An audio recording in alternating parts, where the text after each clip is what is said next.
Thank you, Nelson. May tanong lang ako na minor, no? Kasi since na-mention mo yung choice ng narrator natin na survivor siya at lumaki siya at nakarating sa US, no? Tapos kung ibabalik natin sa point na um, gusto natin ng um, perspective from those who survive but those who come from a common, common people, for example, ano yung negotiations na hinarap mo sa choice ng narrator na ito? Parang, did you like deliberately choose the narrator to be someone who speaks from privilege in a very far away first world country?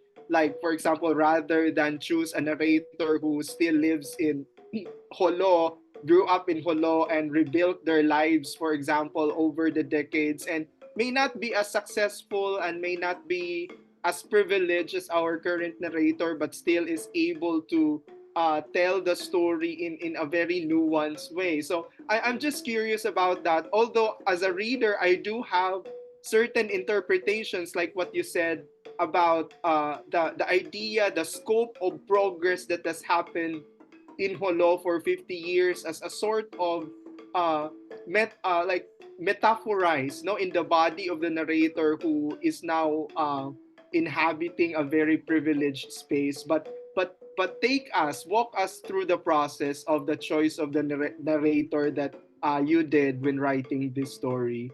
Okay, ano kasi 'to sa totoo lang, ako nga sarili ko natawa ako dito, eh, 'no.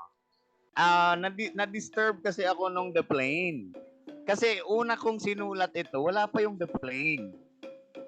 So it is actually yung tao na yung narrator supposedly na hindi siya nakatapos ng pag-aaral. Hindi niya nabalikan yung pag-aaral niya. Supposedly, nag-stay lang siya sa Holo, no?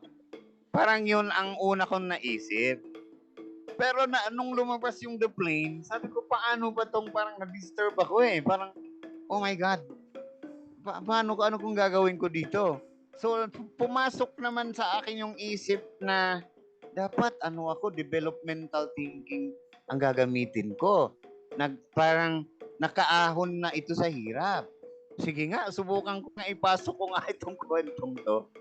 Kasi ang supposedly, ang original na narrator dyan, si Nisa, ano lang siya eh, di ba pumunta na siya sa Dumaguete, nakapunta siya ng Manila, nagkita din siya ng nanay niya, nakapag-aral siya, bumalik siya ulit. At sa Hulo na siya naging teacher kasi nga, supposedly, siya na yung parang minana niya na yung nanay ng pagka-teacher ng nanay niya. Yung suppose ang kwento. Sabi ko nga, parang na-disturb ako nung The Plane eh.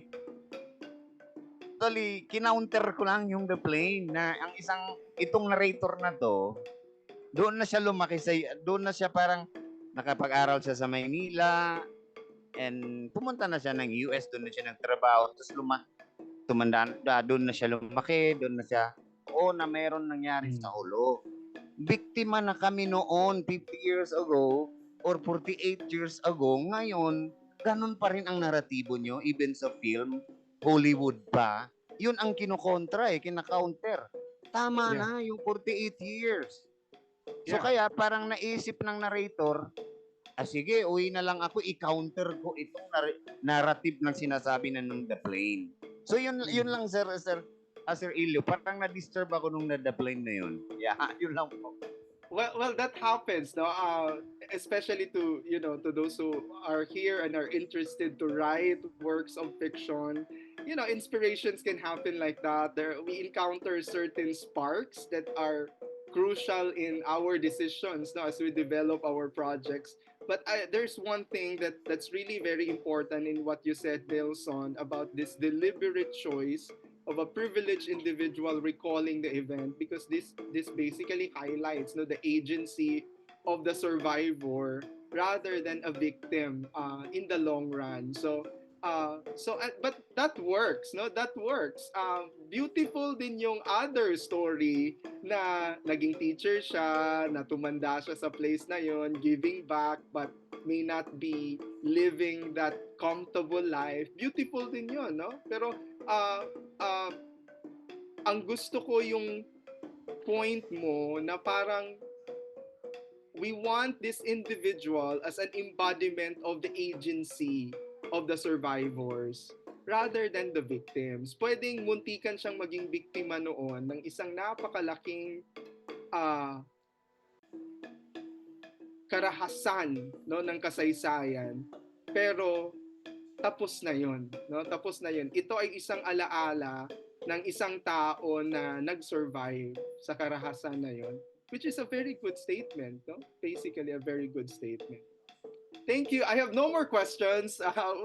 Maybe pag may tanong ang mga ano natin. Yes. Oo. Yes po.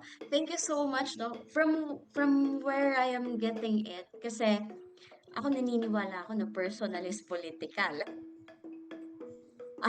At parang nakita natin dito kung paano nag-react ang isang tao doon sa panawagan, doon sa ano 'to, doon sa panawagan ng panahon habang napapanood niya yung isang movie na kung saan napopondohan ng kapitalista at naipapakita na hindi maganda yung image ng Hulo. Eh, kung titingnan merong historical injustice na pinanggagalingan at pinag-uugatan.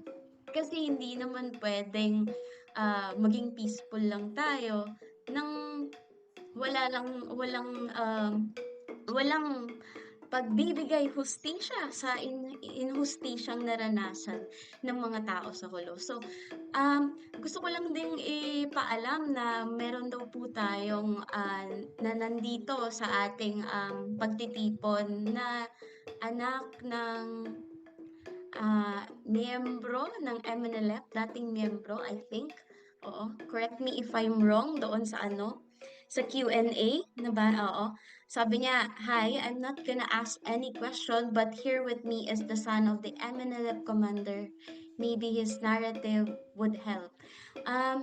Hindi ko lang alam kung willing magsalita yung nandito ngayon. But before that, no, bago tayo magkasarapan pa sa ating pag-uusap at diskusyon, magkaroon muna tayo ng photo ops para mamaya tuloy-tuloy yung ating sharing. At para po sa ating mga ating participant na narito ngayon, stay put lang po dahil babalikan po natin kayo.